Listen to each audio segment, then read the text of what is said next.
小瑞，小瑞，小瑞，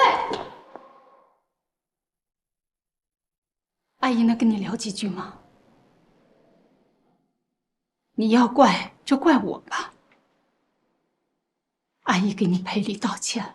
妈，我知道，你今天这么做，就是因为当年你妈妈的事情。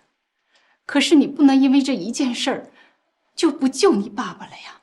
妈，你们什么都没有做错，你们不需要道歉。苏瑞，你是疯了吗？当年究竟什么情况你不清楚吗？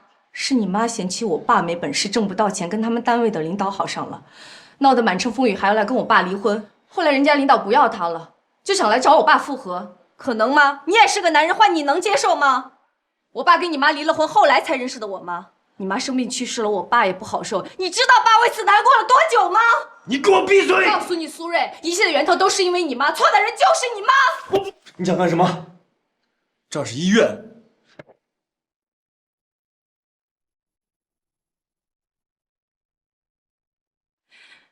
小瑞，这些都是上一代的恩恩怨怨了，都已经过去了。现在能救你爸的只有你。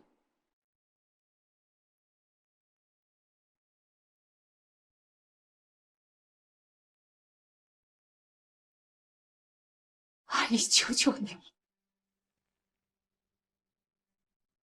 妈，你快起来！求求你救救他！你起来呀！小瑞，你救救他！妈，小瑞，小瑞，你想让你爸死吗？小瑞，阿姨求求你，救救你爸爸！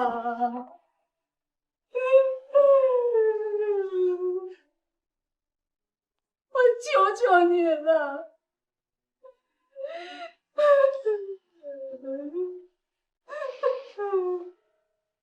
这都是他自己选的。小瑞，小瑞，你回来啊！阿姨，您先起来吧，我们再想办法。妈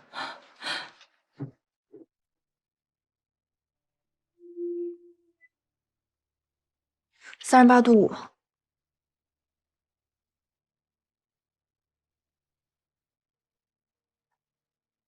白老师，检查结果出来了 ，CT 结果没有明显异常 ，CKMB 升高，蛋白低，心脏有问题，别着急。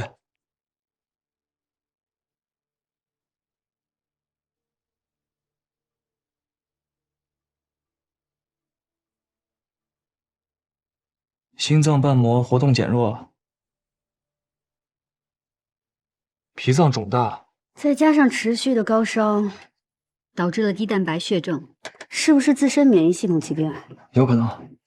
这样，给患者再做一个抗体检测。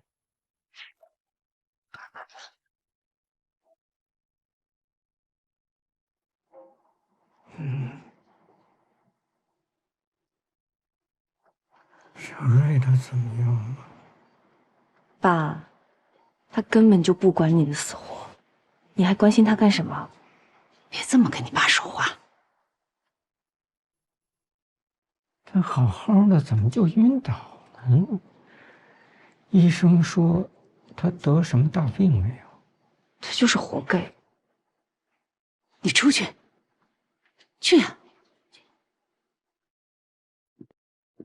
我刚刚问过医生了，暂时还没查出是啥病，还得做检查呢。他可别得什么大病。我也不知道怎么会是这样。美君啊，你还是想想自己吧。想当初他妈妈走的时候，我就应该把他接到身边来。他跟着他那些舅舅，不知道吃了多少苦。唉，都是我太自私了。不怪你，怪我。我当时怀着欣欣的时候，我怕把小瑞接过来照顾不了，我没想到会是这个样子。他最应该恨的人是我，是我。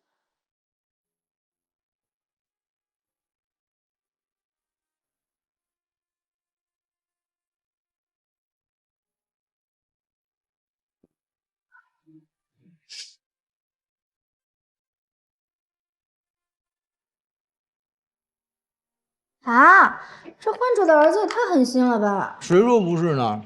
先是给患者希望，同意医师啊，到最后时刻了，又不同意了，说是对当年行为的惩罚，这也太狠心了。要不人家那么年轻，能当上这么大一家集团的总裁吗？狠心也是一种能力啊。哎，雅洁，要是你们家白竹也这么狠心，你还愿意嫁给他吗？我们家白竹心最柔软了，她一辈子都不会这么狠心的。看来你这辈子也干不出什么大事啊。不论贫穷还是富有，我这辈子都会陪伴着她的。结婚誓言都出来了啊！羡慕没用，这叫王八看绿豆。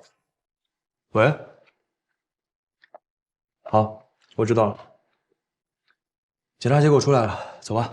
我也去看看。啊，你们都走了，没劲。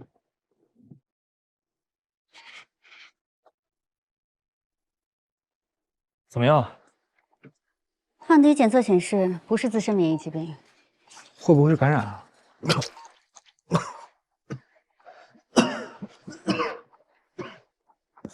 这样，再复查个血检和 CT。好，从检查结果来看，应该是感染造成的。可造成感染的病原种类那么多，会是哪一种啊？就目前的检查结果和症状来看，没有特异性，无法判断是哪一种。咱们要不要送痰培养和血培养检查？不过培养是需要时间的，等检查结果出来了，恐怕就要1周了。患者等不了那么久，你有更好的办法吗？会有的。先验个痰图片吧，没准能有发现。走，去检验科。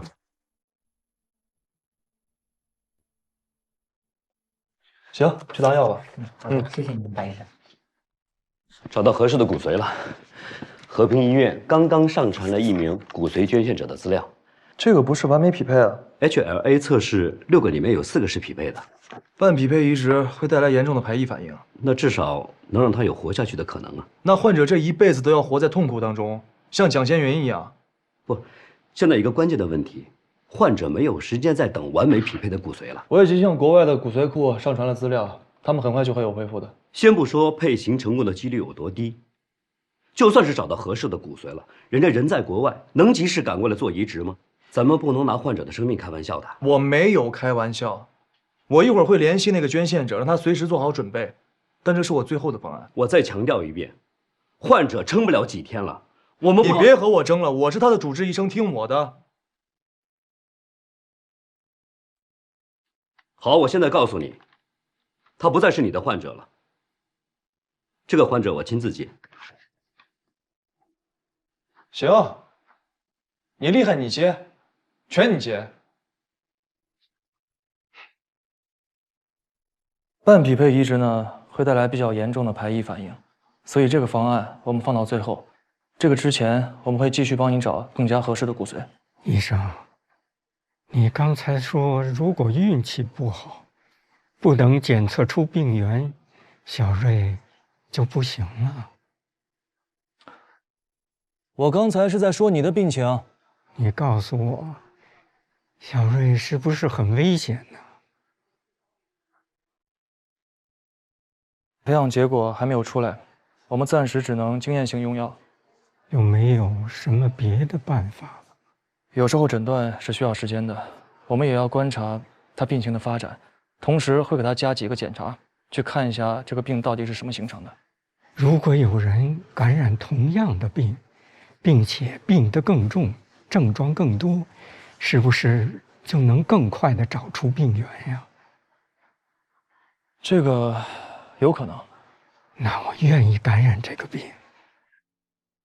什么？这可能就是老天爷特意给我赎罪的机会。你现在这个情况，感染了病源，就真的没救了。一命抵一命，我死了，要是能够救回我儿子，我认了。您呀，就别胡思乱想了，我们不会让您这样做的。你不要太消极，这个骨髓呢，我们继续帮你找着，你好好休息吧。哎呀，我这病治不好了。要是能找到合适的骨髓，早就找到了。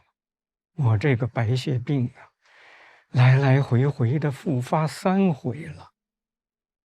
哎呀，我不想再折腾了。医生，你就让我死得安心点吧，让我为小瑞再做点事儿。首先，这个病源是什么，我还不知道，感染的部位和途径也都不清楚。再说了，这已经违背了医学伦理，我们肯定不会这么做。你不要再这么想了。哎，医生，行了，你别说话了，好好休息。好好休息啊。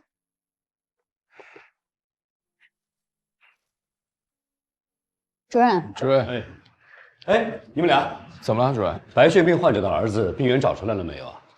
培养的图片结果还没出来。哎呀，最近全是这种病人，头疼。哎，你们得多加留意啊，千万别出什么岔子来。放心吧，那是白竹的病人，不会有问题。我最担心的就是他。主任，有个患者找你。找我？右下肺斑片影，比较常见的肺炎，先抗感染治疗，吃一些药就行。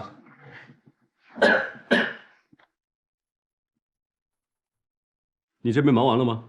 有事吗？忙完到我办公室来一下。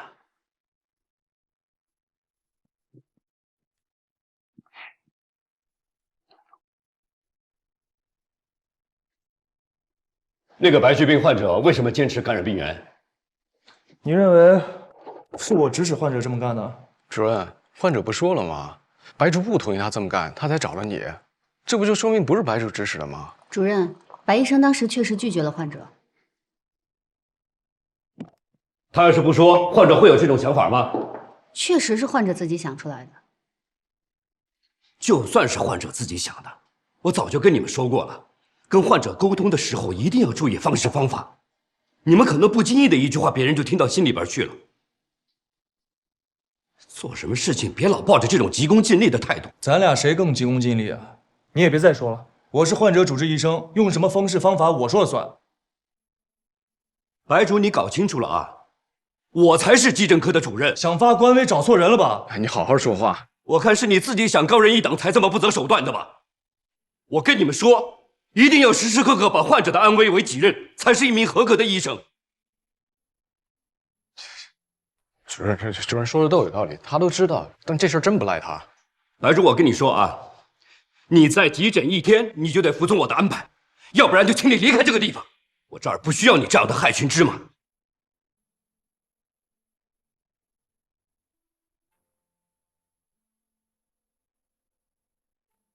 等你俩气都消了，再好好聊聊呗。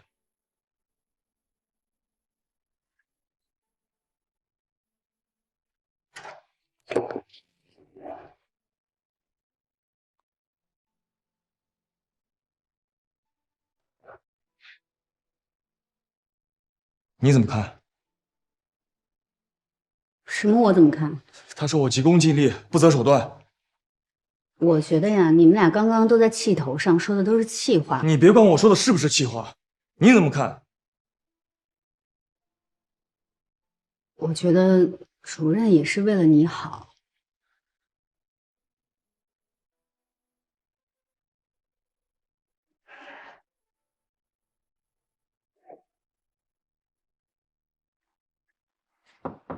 进来。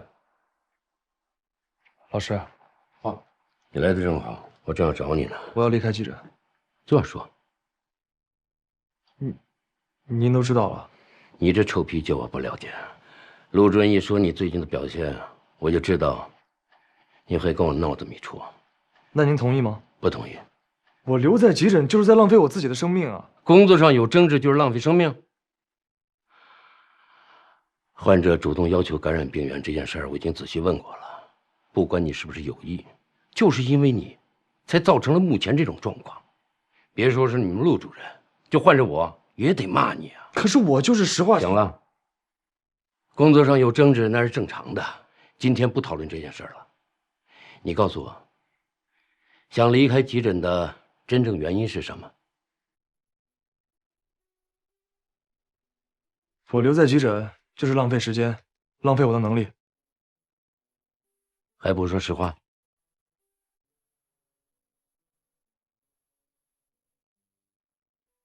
是不是跟萧燕有关系？跟他有什么关系啊？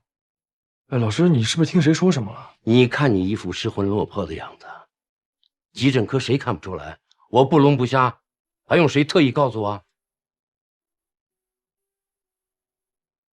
有关系也好，没关系也罢，你心里比我清楚。我是你老师，这医院上上下下没有谁比我更了解你。你表面上看上去极其傲慢，的内心非常脆弱。谁内心脆弱？坐。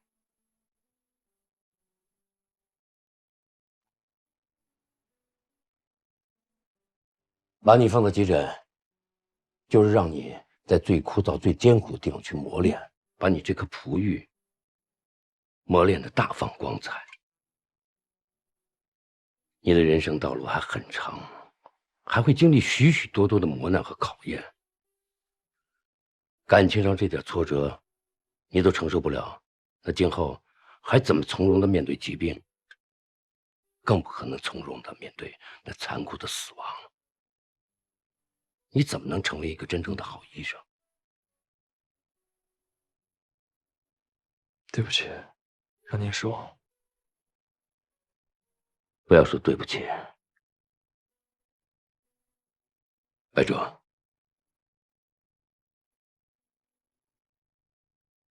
有没有想过让自己成为一名伟大的医生？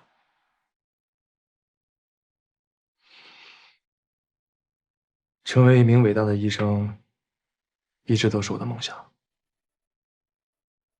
我还记得上学那会儿，老师您给我们上的第一堂课，给我们介绍了很多伟大的医生。那个时候我就在想，白竹啊，终有一天，你也要跟他们一样，治病救人，在这个世上留下自己的名字。不能半途而废，我也不允许你半途而废。回急诊，向你们陆主任道个歉，赔个不是。他毕竟是你的领导，也是你的前辈嘛，要懂得尊重。好，去吧。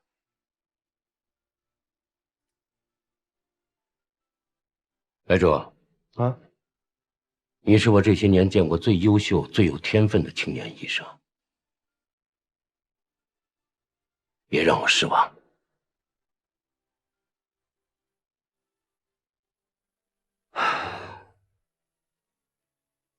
我自己也知道。把门关上。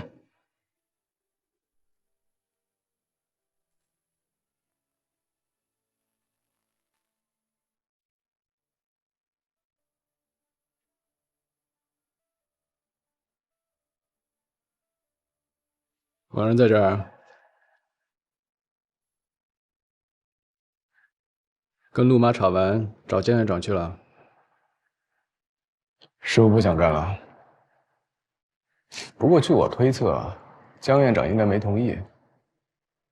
整个铜山医院能治住你白竹这个孙猴子的，也就只有江院长这个如来佛祖了。啊，不对，现在还多了一个人。姜老师说，我有潜质成为一名伟大的医生。江院长真的很看重你。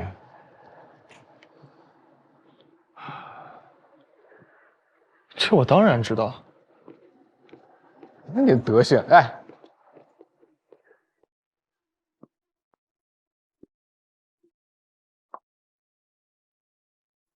医生，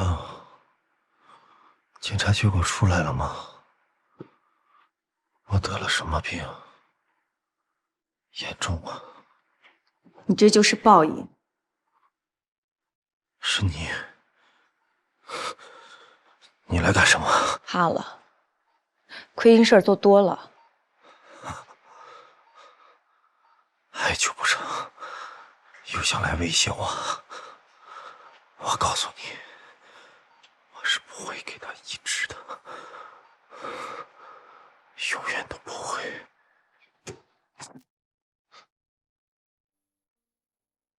我爸每年去看你，都被你的那些舅舅拦在门外边。他给你买的生日礼物从来都没有到过你的手上，只能把这些礼物都带回来，放在一个专门的柜子里，想着有一天能够一起给你。可是直到你上大学，他都没有这个机会。他说你最喜欢的是变形金刚，所以柜子里最多的就是变形金刚。后来你长大了，他不知道你喜欢什么，只能买一些男孩子都喜欢的游戏机、足球、篮球。有一次，他竟然还去买了罗纳尔多中国球迷见面会的门票。他就想着好了，打感情牌没用。自从他抛弃我和我妈的那刻起，我和他之间就没有任何感情了。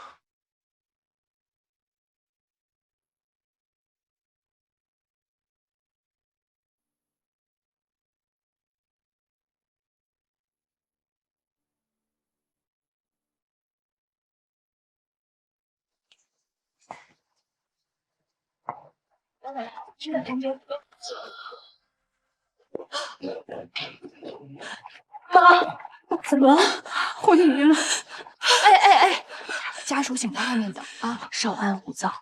去联系一下和平医院那个捐献者，准备术前检查。好。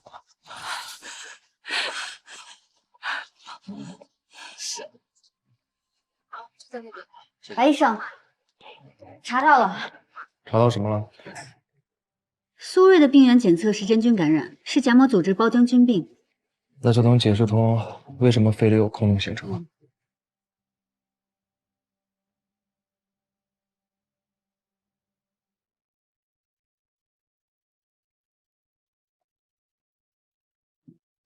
你运气不错，还没用多少时间就找到了你感染的病原。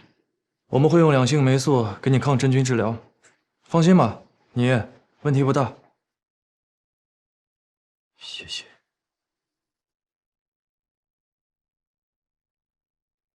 宋明君怎么样了？他的问题就比较严重了，现在人已经昏迷了。我们也让捐献者做好术前准备，会尽快给他手术。不是完美匹配。手术之后，他会遭受很多罪、很多痛苦，但至少人能活下去。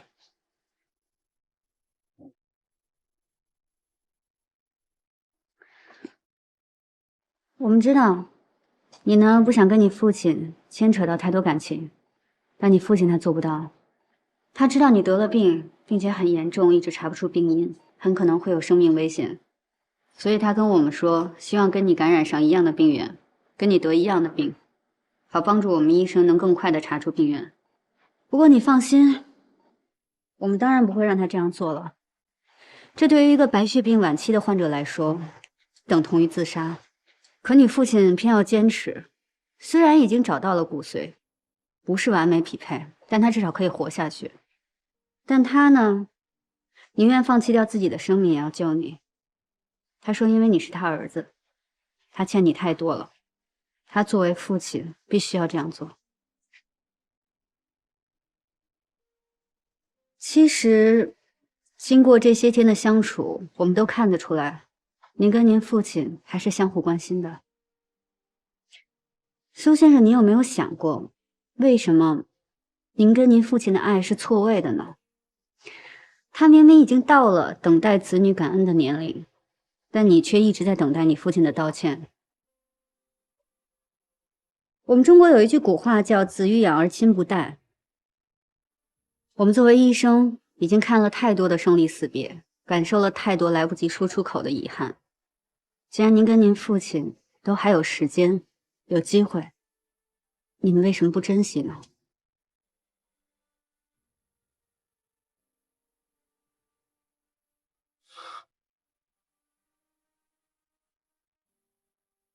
肖医生，我现在医治还来得及。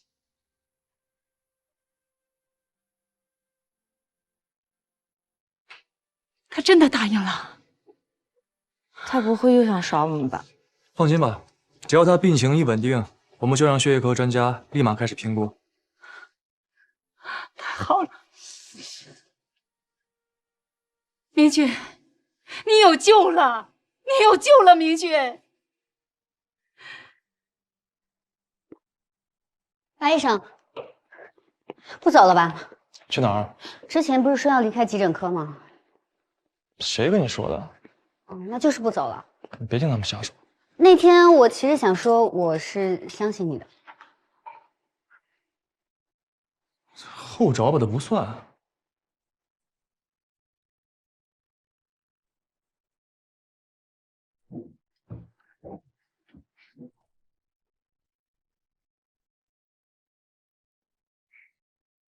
我是来向你道歉的。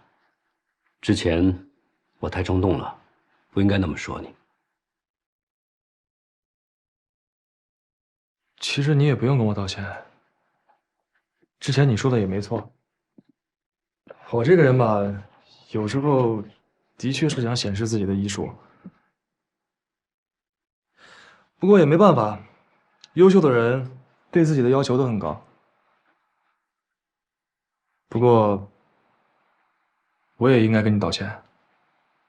之前是我态度不好。好，那这事儿就算过去了。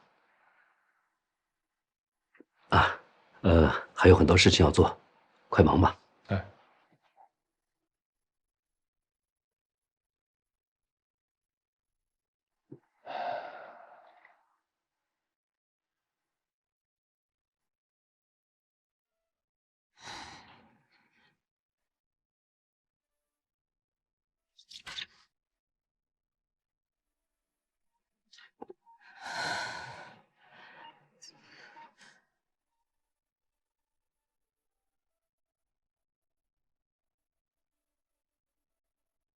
欣欣，你爸醒了。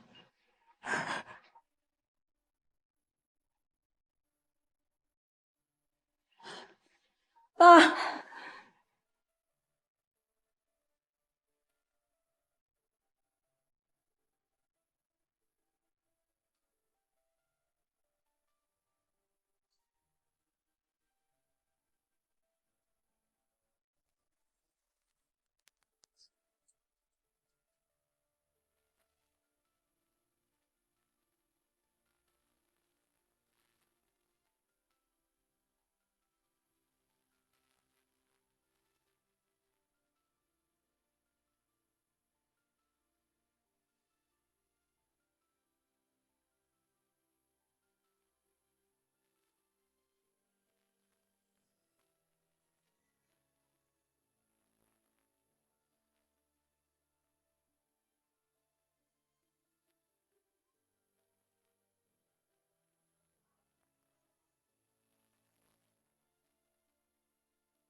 哥，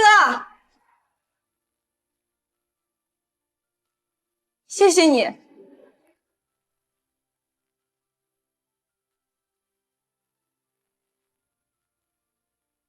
走吧。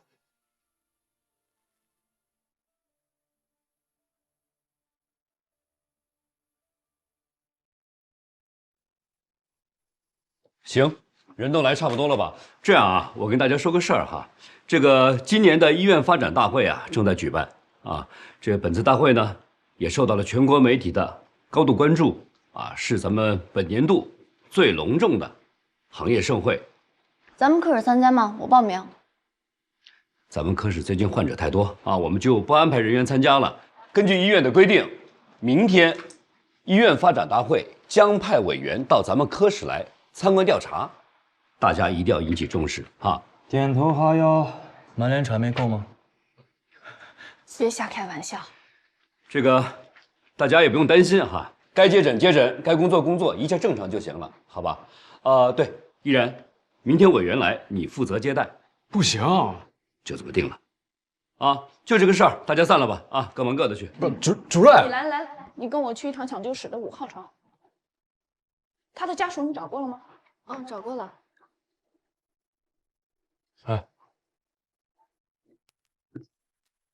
哎，接待考察团不挺好的吗？又轻松又能认识行业精英的。我看徐老师怎么一脸不高兴的？庸俗啊！你们不知道啊？知道什么？徐医生的老爸是瑞荣医院的院长，也是医师协会的秘书长。这次考察团带队的就是他。瑞荣的院长，那可是上海数1数2的医院啊！没想到徐老师的家庭背景这么深厚啊！别在这儿感慨了，有空拍马屁去啊！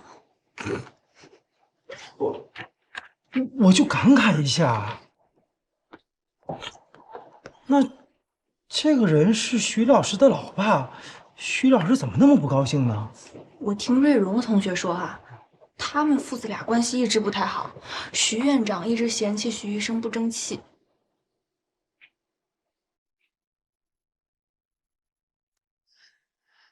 这来者不善呀。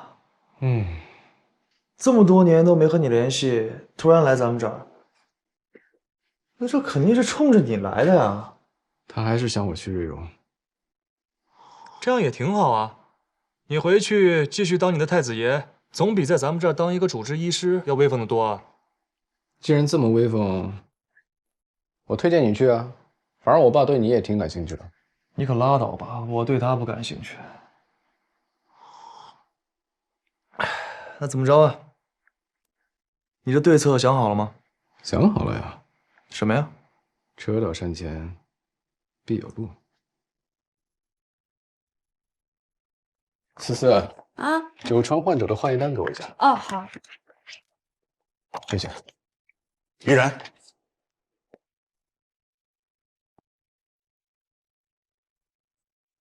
爸，你什么时能懂我的苦心呢？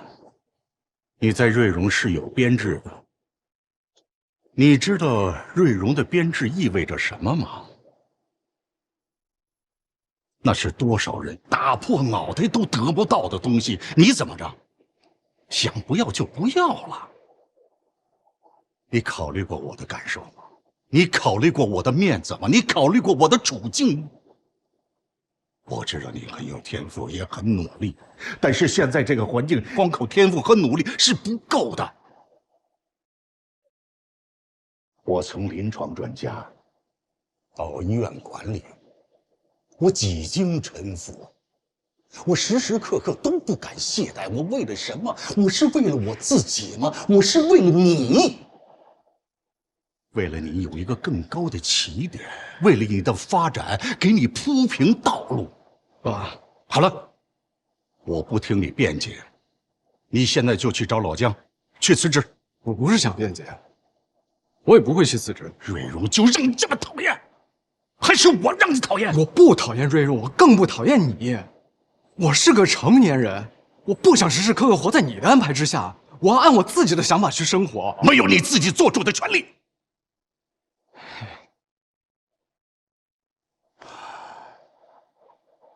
依然，你说你待在这儿能学到什么？就算你喜欢急诊，你也应该到瑞荣急诊中心呐。瑞荣急诊中心是全国数1数2的急诊中心。比起瑞荣，我喜欢这里。这里的同事都很好，我在他们身上学到了很多东西。我在这里看到了更多的人和事。以及我作为医生在现实和理想和目标之间的差距，我每天都可以看到自己在进步，在成长。我的思想也在不断的成熟。成熟？我看是幼稚。这件事情没有商量的余地，而且也没有讨价还价的余地。我让你去做，而且一定按照我的想法去做。爸，你听我。月底到瑞荣报道。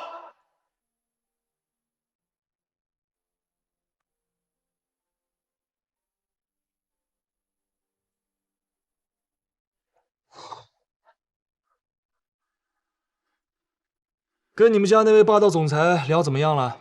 不怎么样，让我月底之前回瑞荣。不废话，直接下命令。徐叔叔还是老样子。我怎么老能遇到你们这种人？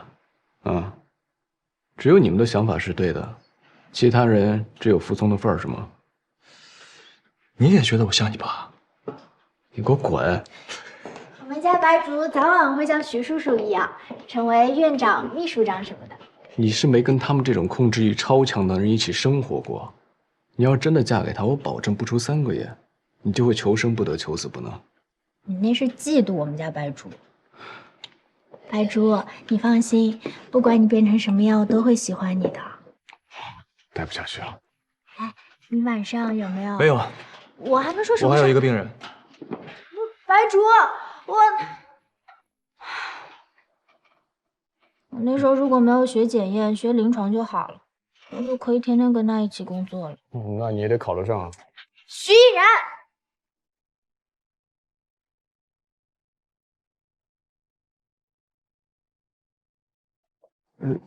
医生，我女儿她怎么样了？重症胰腺炎。她状况不是很好，先送 EICU 吧。体温怎么样？一直高热。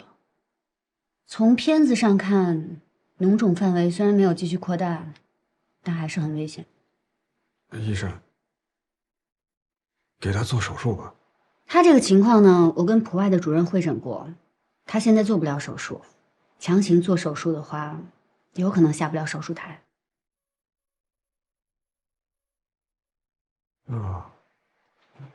那什么时候可以做了？还要再观察一段时间。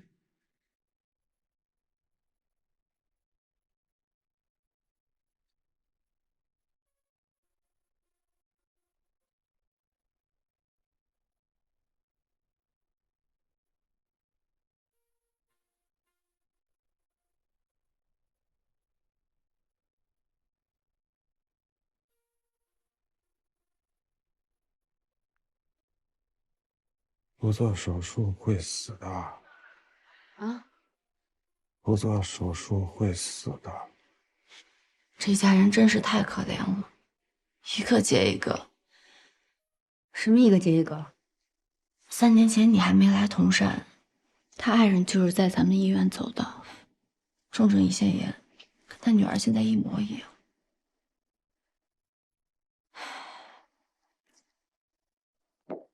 按理说，重症胰腺炎也不是遗传病了，跟饮食习惯有关吧？一家人的饮食习惯多少有点相似。麻烦您签个字。说到家族遗传，以前我在转科实习的时候，有一个母亲患卵巢癌过世，当时我们就建议她女儿去检查BRCA基因，结果是阳性。后来我们就做了预防性的输卵管卵巢切除术。但术后没多久就病变了，我们切除了子宫，可就算是这样，她还是过世了。我记得这个患者的女儿，她当时已经有了自己的孩子，巧合的是也是一个女孩，当时还不到15岁。那现在那女孩怎么样了？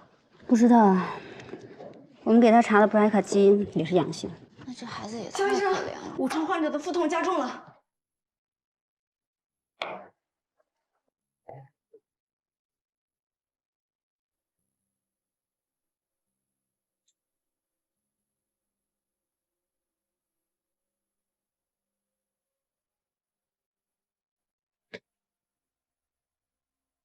患者重症胰腺炎进展太迅速了，已经出现肝肾肺功能衰竭，现在腹腔中还引流出来这么多血水，很可能出现肠麻痹坏死。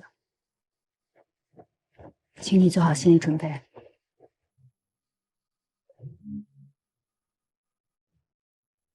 肠系膜缺血，肠梗塞坏死，很难救回来吧？母床家属有点奇怪，怎么了？那是他女儿啊，好歹应该有点反应吧？你看他，一脸淡定。已经经历过一回，可能早有心理准备了吧？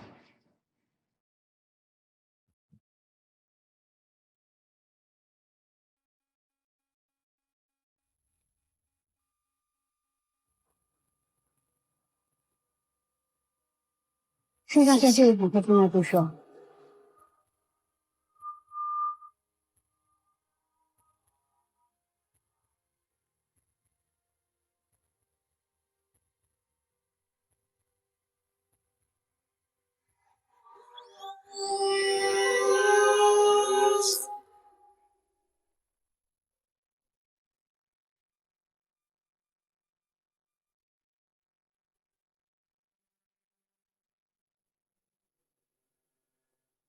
对不起，谢谢。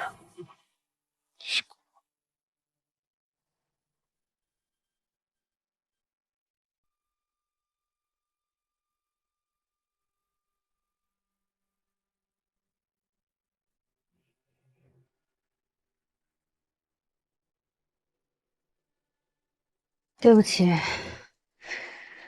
我们已经尽力了。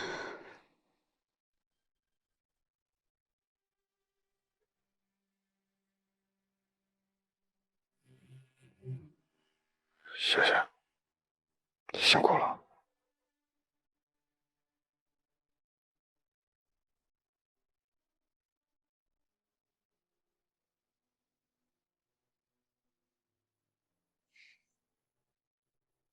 一家人就剩他自己了，得多孤单啊！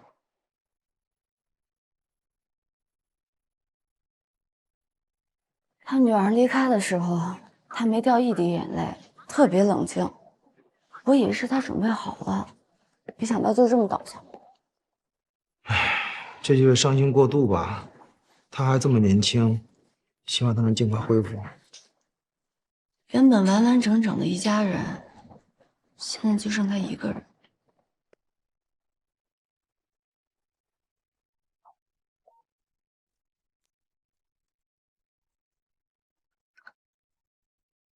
醒了？这是干什么？你刚才晕倒了，帮你做个检查，好对症治疗。我不做什么检查，我也不治疗，我要走了。我建议还是做个检查，比较保险。不要你管，你还是做个检查吧。你是医生，你也不能让我走啊！我要去找他们呀，找他们呀！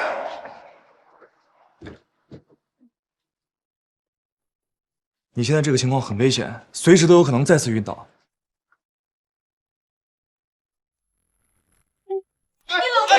冷静点，冷静！让我走，让我走！没事，我不会伤害你的。我只是想出去，我不想接受什么治疗，好吗？你别紧张，啊，你不要激动。我知道，你只是一时想不开，你把笔放下，咱们两个好好聊聊。对，你先把笔放下好吗？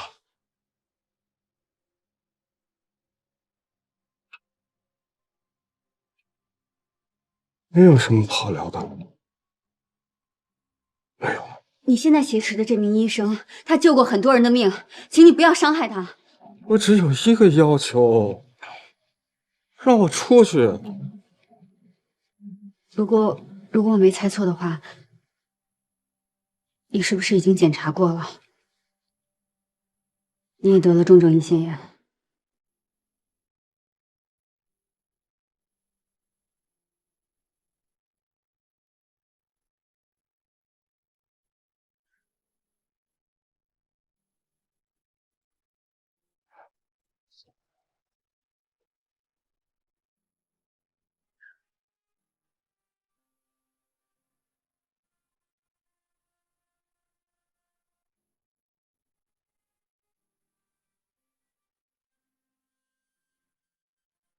王先生，你有没有想过，你老婆和女儿肯定希望你能好好活下去，替他们多感受这个世界的美好。你比他们多了这样的机会，你为什么不珍惜啊？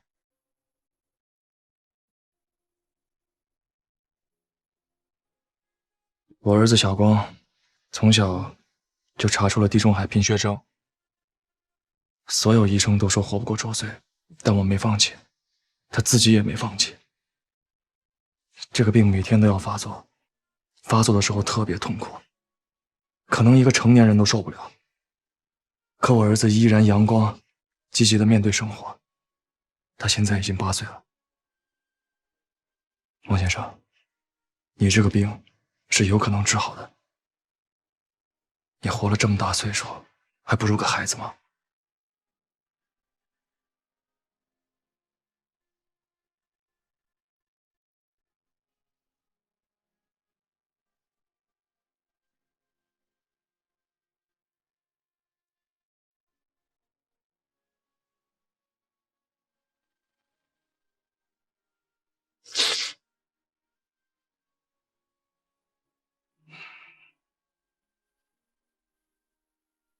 行了，散了吧，散了。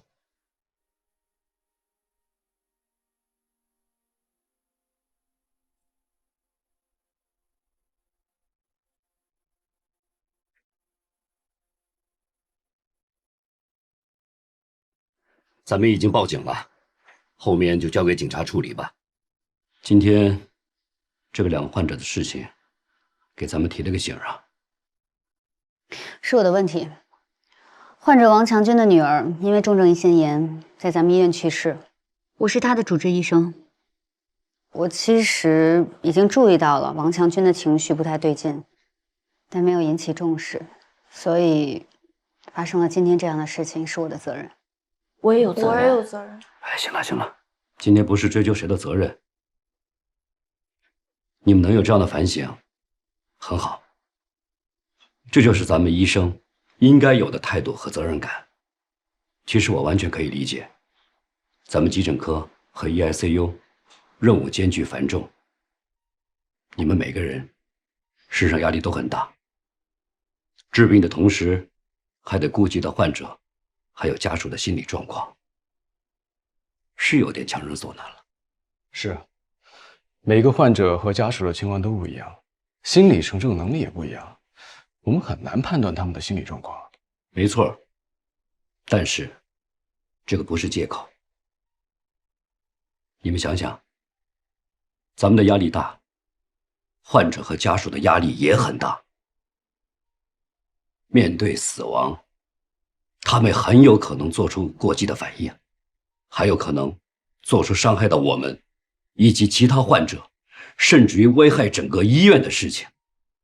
这样的例子并不少。所以咱们对患者以及家属的心理状况一定不能掉以轻心，及时的做好关注和疏导，避免这样的事情再发生。做好咱们应该做的，从一点一滴做起。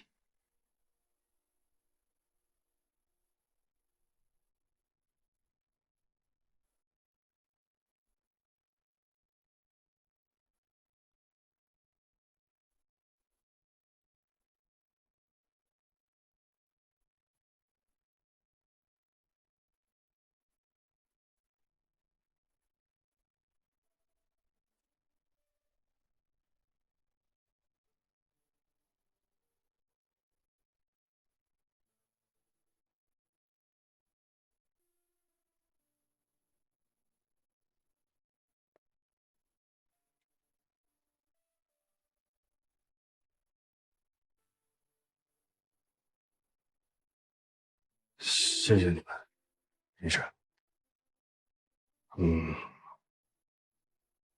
我配合治疗，好好活着。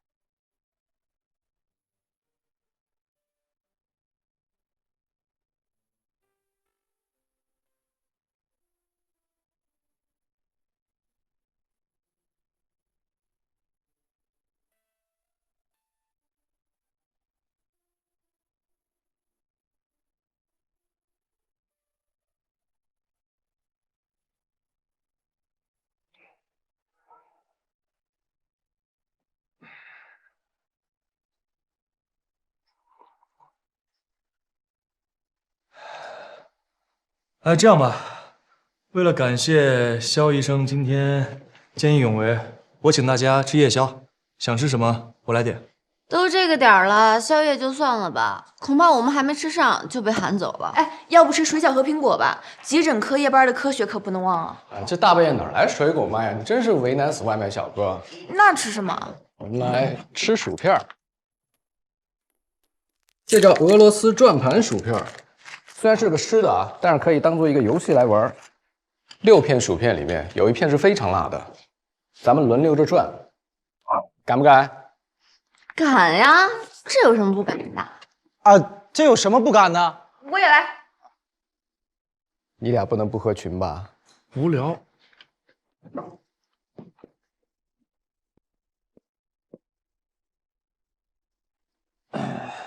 行吧。哎，你不无聊吗？你过来干嘛？我是怕你们没有我无聊。来，我先做个示范啊。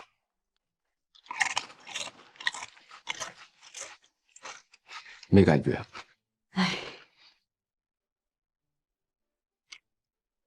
我觉得比较味的不辣。你这什么意思啊？好像我没吃到，你很失望一样。我之前听省委同事说，跟陈志一起去吃火锅，他不小心夹了旁边一块辣的牛肉，当场就变樱桃炸弹，就直接炸裂了。完全不辣啊，很美好，没办法。我试试。我略不辣。哦，我很能吃辣的啊。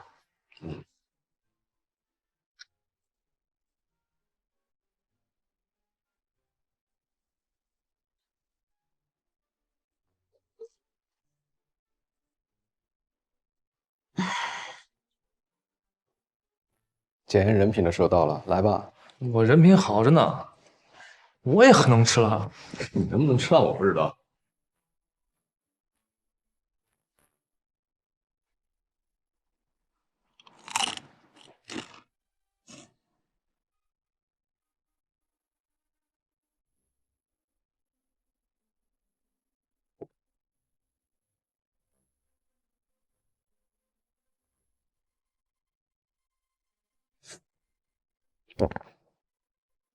不可能啊！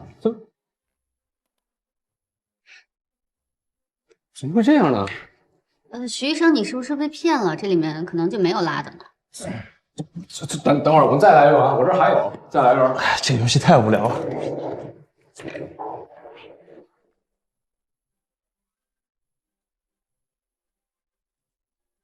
哎，再试一轮，再试一轮。来，谁先开始？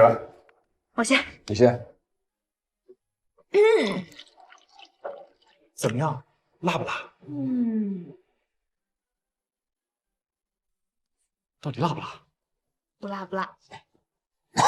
再吃这个，可以啊，尝尝啊。谢谢。怎么样？怎么样？也不辣呀。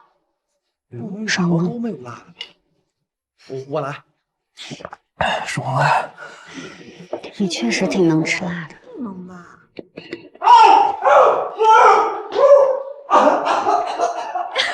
还说不辣，中招了吧你？他不能樱桃炸弹。你看他脸。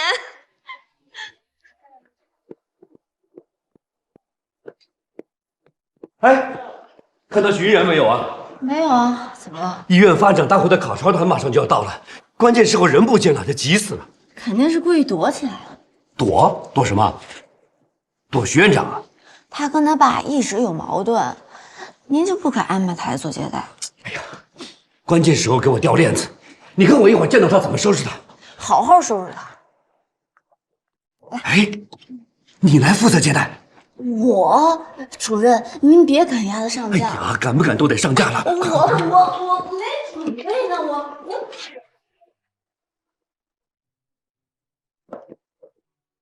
哎，徐医生。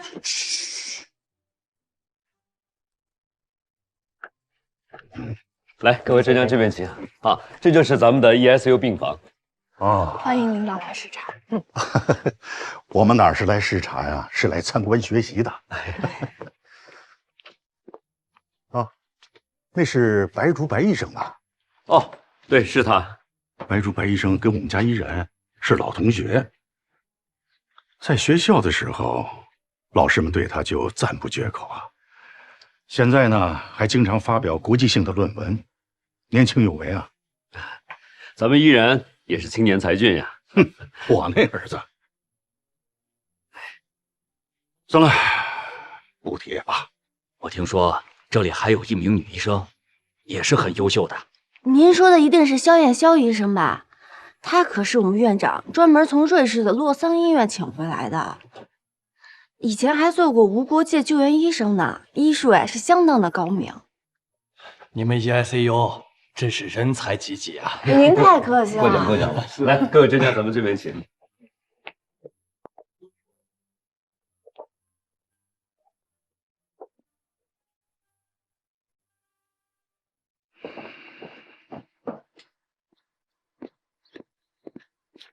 白医生，徐叔叔啊，如果不忙的话，陪我聊聊天。行，我还有10分钟。好，就聊10分钟的，坐。哎呀，我今天逛了一下，铜山医院真是个漂亮的地方。徐叔叔，你有什么话可以跟我直说。哎呀，你这性子还真是跟我有点像。不错。你知道吗？你在学校的时候我就关注你了。怎么样？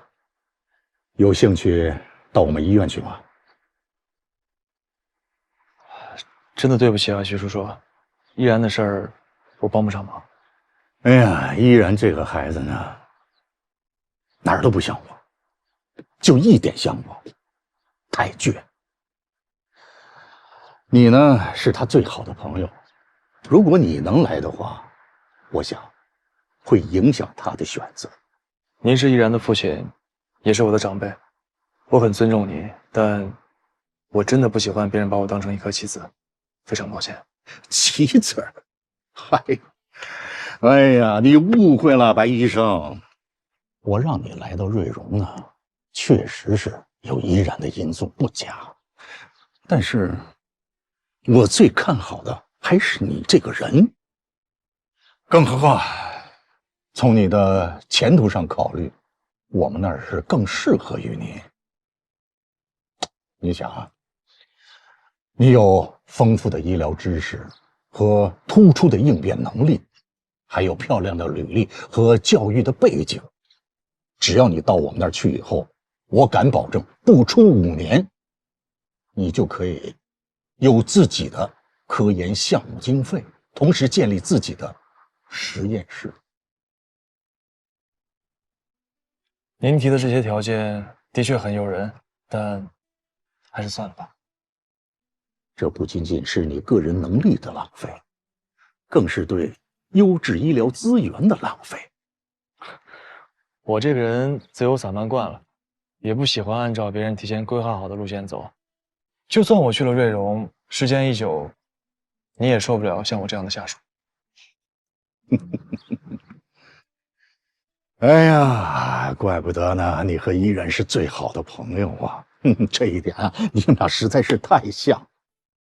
我是过来人，我为他设计好的路是最快捷、最好的，我就搞不懂啊，为什么他非得撞个头破血流才能面对现实呢？我敢保证，他如果在这里干下去，干一辈子也未必能当上一个科室主任。也许他从来没有想过要当什么主任。我认为，他就是单纯的享受治病救人的感觉。什么当主任啊，有什么好的发展啊，对于他来说都不重要。还是太年轻，太幼稚了。徐叔叔，我非常理解您作为一个家长的用心良苦，但我得提醒您一下，不要把自己的意愿强加于依然，也许会适得其反。时间也差不多了，我该去忙了。徐叔叔，我们下回见。下回见。再见。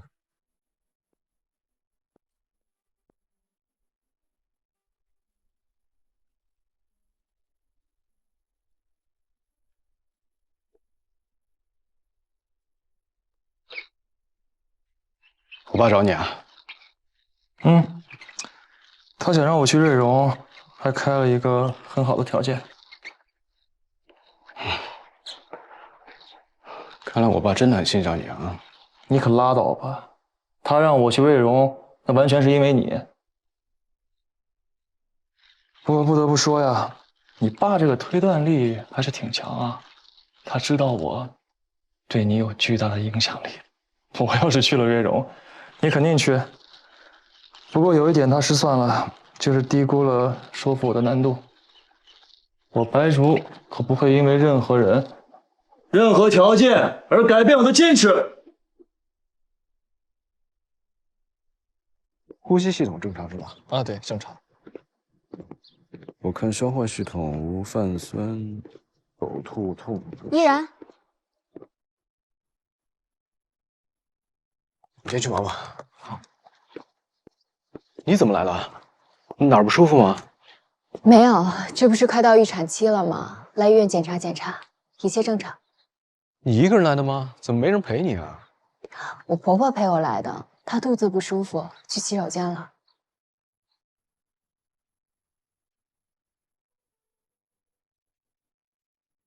预产期是哪一天啊？下个月5号，还有不到1个月。时间过得可真快啊！以前咱们一块写作业的日子，就像是昨天。转眼间，你都当妈了。你也抓紧吧，别那么挑了，好女孩都被你错过了。是啊。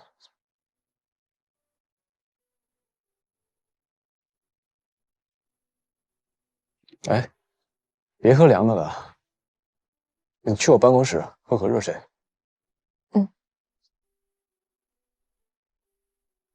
走。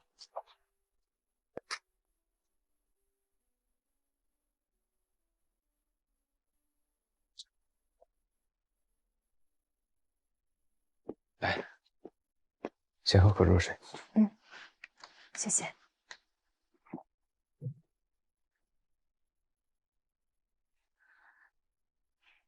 不耽误你工作吧？我这会儿不忙，有患者他们会叫我的。对了，我刚才碰上徐叔叔了。有个考察团来我们医院参观，他是团长。徐叔叔他让我劝你去瑞荣呢。他可真是什么辙都敢来啊！徐叔叔也是为了你好，从来也不管我的想法，只在乎他自己的想法。可怕的控制欲。父母大多都是这样吧。我以前也不能理解，你知道的，我爸妈也跟徐叔叔差不多，只想让我按照他们计划好的路走。可是现在我怀了自己的孩子，我也渐渐能理解他们了。父母真的可以愿意为了孩子放弃一切。这点我能理解。我们科里就有这样的患者和家属。一位得了白血病的父亲，为了查不出病源的儿子，甚至想要自己亲自感染病源。我相信他为了他孩子，愿意牺牲自己的一切。徐叔叔对你也是这样的。其实，徐叔叔心里对你是有愧疚的。我知道，他是个控制欲极强的人，对我要求也极其严格。可他在看我的眼神背后，总有一种乞求，一种隐藏在强硬命令背后的乞求。因为他和阿姨离婚这件事儿，他肯定觉得是他害得你没有一个完整的家，所以他总是想补偿我，用他觉得对的方式，给我的发展铺好了一切的道路，甚至为了我的未来开始去交际。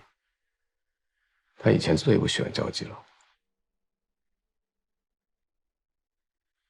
我知道他不容易，所以以前无论他提出什么过分的要求，我总是会答应，我总是会心软。但这次我真的是没有办法，我只想按照我自己的想法去生活。孩子对父母的爱总是后知后觉，然后再追悔莫及。依然，你应该跟徐叔叔好好谈谈，父子间没有什么说不开的。现在恐怕很难吧。也许等我有了自己的孩子，我就能理解他了。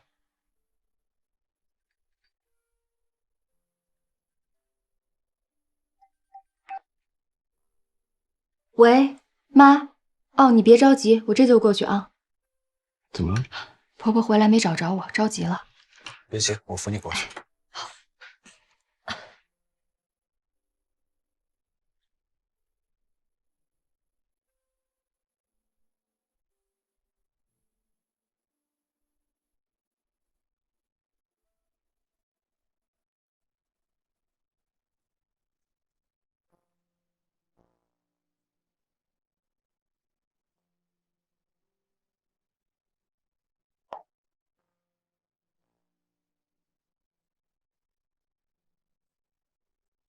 你干什么都别着急，慢点没关系啊。你上哪去了你啊？挺着个大肚子瞎转悠什么呀你啊？阿姨，我找小金聊会儿天。徐医生呐，我们小金可是有夫之妇了哈，别逮这个机会就往上凑。还有你，马上就是做妈的人了，做什么事情都得注意影响。走，跟我回家。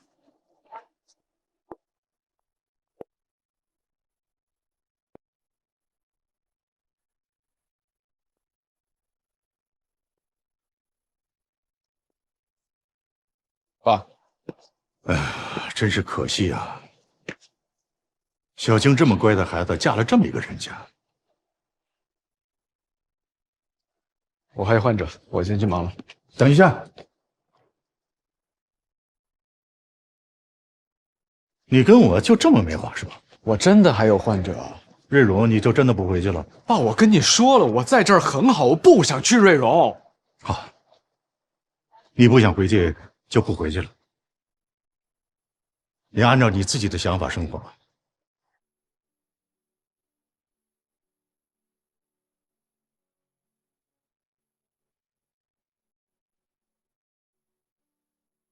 考察结束了，你忙你的吧，我先走了。爸，什么事儿？你工作忙，要注意身体，别老把自己当年轻人。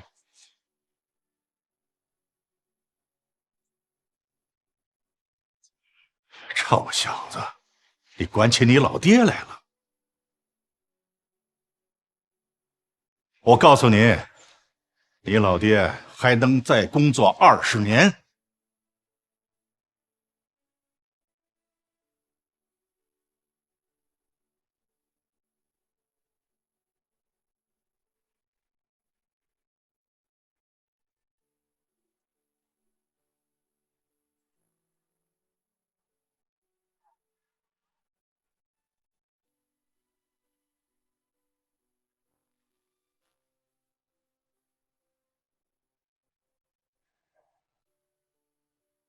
你爸走了？今天他来跟我告别，我突然觉得他老。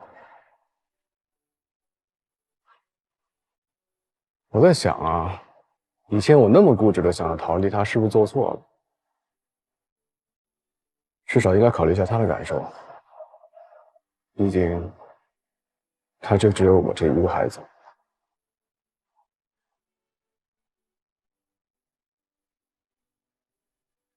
其实小光刚来的时候，我也不知道该怎么去面对他。直到有一天晚上，他被自己的噩梦给惊醒，连滚带爬的下床，喊着我的名字要找我。那个时候，我才感觉到被需要。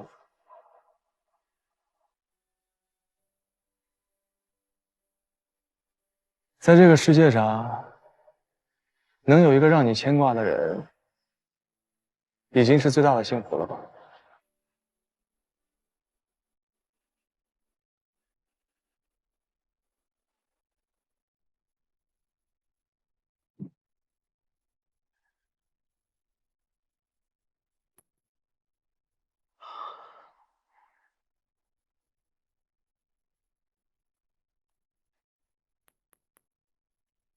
进来。哎，院长，您找我。桌上。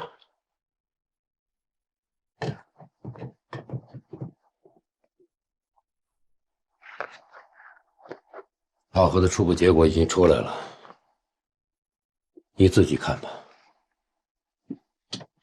准确吗？就怕不准确，我又专门找人重新复核了一遍。我知道，你们 ESU 刚刚起步，还在摸索阶段，有很多难题要解决。可我怎么也没想到，投诉量居然这么高。院长，受工作失职。当初你提出来要在基诊搞 ESU， 我是支持你的，但你也知道，院里其他科室有很多不同的意见。我是硬着头皮向他们保证 ，ESU 一定能搞好。现在弄成这个样子，你让我这个当院长的，跟大家怎么交代？您别着急，院长。您知道这 ESU 也刚成立不久，都是在摸索阶段，难免会有一些差错。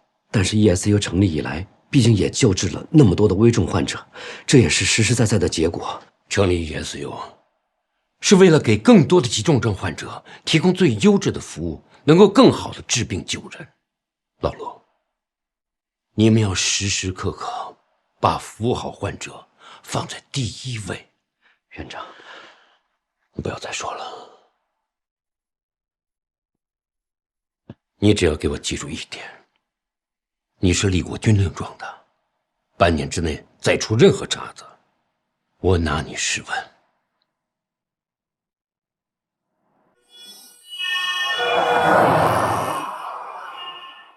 让一让，让一让。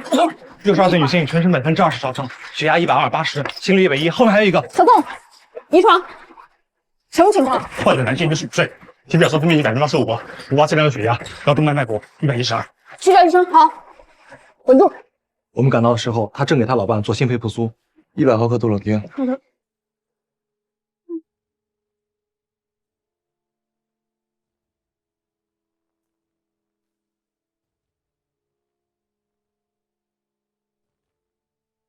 肺部没有淤血。您是从哪儿学的心肺复苏啊？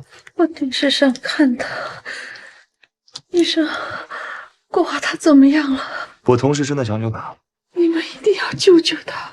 生理盐水1信号声，控制确认。他的胸腔烧的都熟了，要进行胸部吊架切开术，手术刀。好，你确定要在这儿做？没有别的选择，胸腔已经无法扩张，需要释放表皮张力。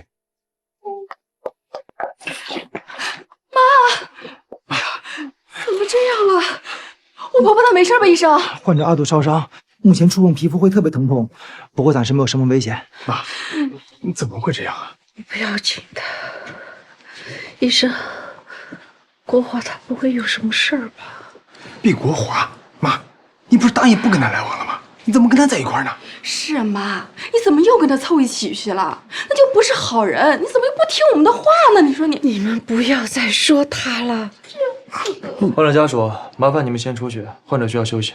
对，请跟我来吧。这边请。用水帮患者清洗一下他的烧伤处，然后涂 SD 凝霜，准备送 EICU。好的。妈，我不要在医院，小米让我会教你。年画还是？你们在干嘛呀？先把人放开，她是个孕妇，这不怕出事儿啊？发生什么事了？他不听我们的，非要把这孩子生下来。你们凭什么不让他生啊？他有肺淋巴管肌瘤，不能生啊！爸妈，我就想要一个自己的孩子。小米，我的孩子，你都这样了，你怎么还这么倔呢？哎呦啊！哎呦，小米！哎呦！医生，现在氧饱和度只有90%左右了，已经处于低氧的状态了，包括他的咳嗽、卡血都是低氧造成的。 他一天啊，不知道流多少血啊！家里垃圾桶里全是带血的纸巾，归根结底还是肺淋巴管肌瘤造成的。我查过资料，肺淋巴管肌瘤的患者是可以怀孕生孩子的。如果肺功能是正常的，淋巴管肌瘤的患者妊娠是没有太大风险的。但是如果肺功能下降，就应该避免妊娠。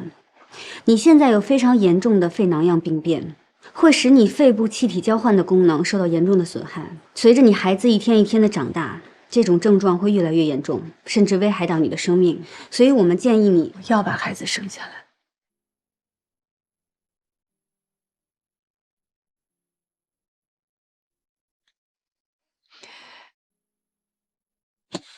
医生，医生，你说小敏她这样，我们该怎么办呢？患者现在的情况确实挺危险的，你们作为家属也应该劝劝他，希望他可以终止妊娠。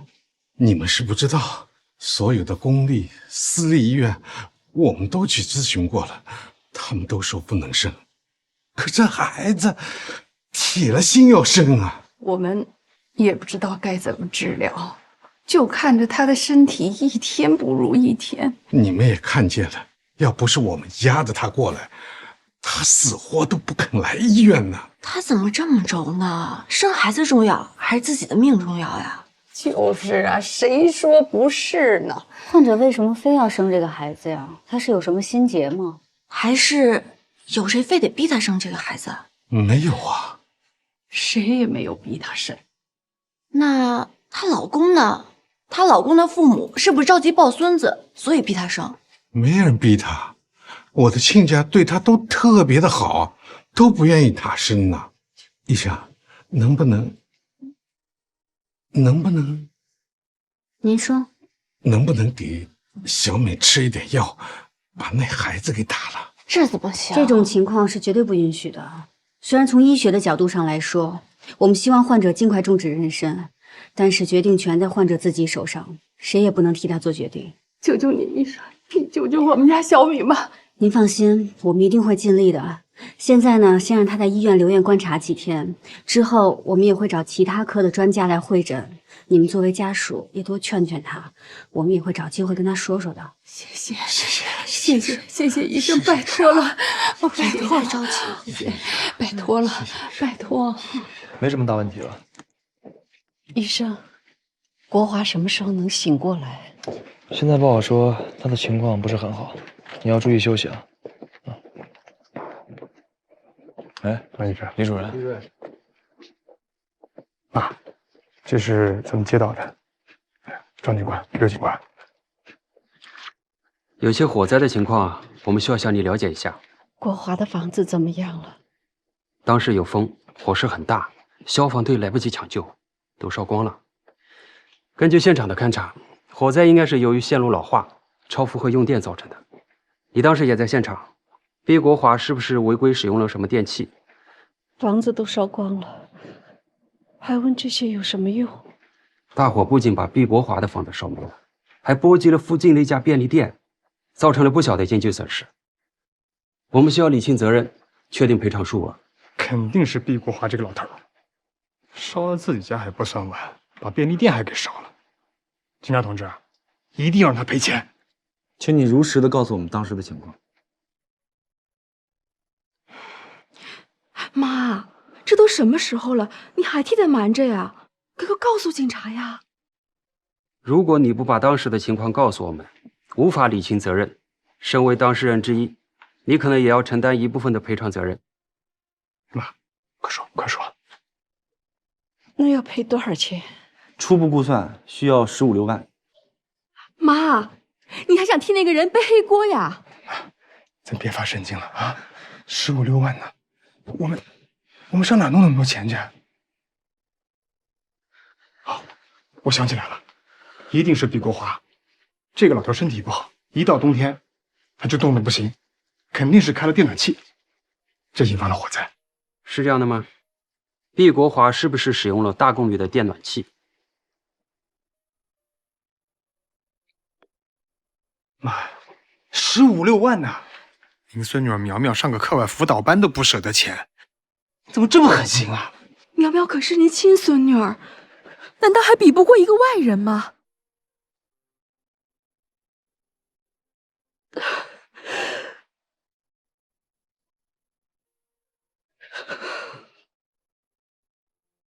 是，她用了电暖气，她感冒了，我去照顾她。房间里是开着电暖气，那你看见电暖气起火了吗？我给他吃了药，让他上床睡觉，我就靠着沙发睡着了。醒来的时候，火势已经很大了。你说的我们都记下来了，如果有需要，我们还会再来找你。我先走了。啊，景同志啊，辛苦了啊，走吧。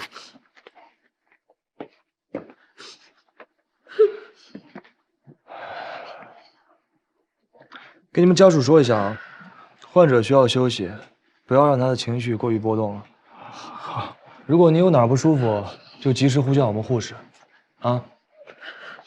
谢谢医生啊。谢谢你，医生。你也别老怪我们说你啊，我跟你说了多少回了，别跟那个老东西来往，你就是不听。现在烧成这样，你满意了？我就想不明白了，那老家伙有哪里好啊？啊，咱们小区里边那么多靠谱的老头，你干嘛就看上他了？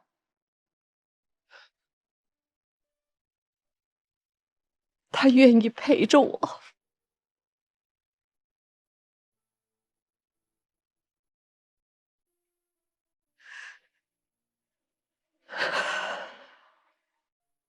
我10天半个月也见不到你们和苗苗一面，他再不好，可是我能看见他，天天他能陪着我走走路，聊聊天儿。我老了，就想着有个人陪着。妈，是我们不好。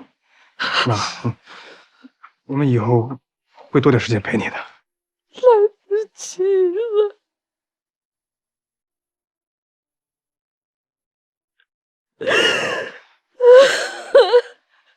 这就是所谓的老房子着火吧？老伴儿，老伴儿，就是为了老了有个伴儿呀。患者的药量一定要控制好，以防感染。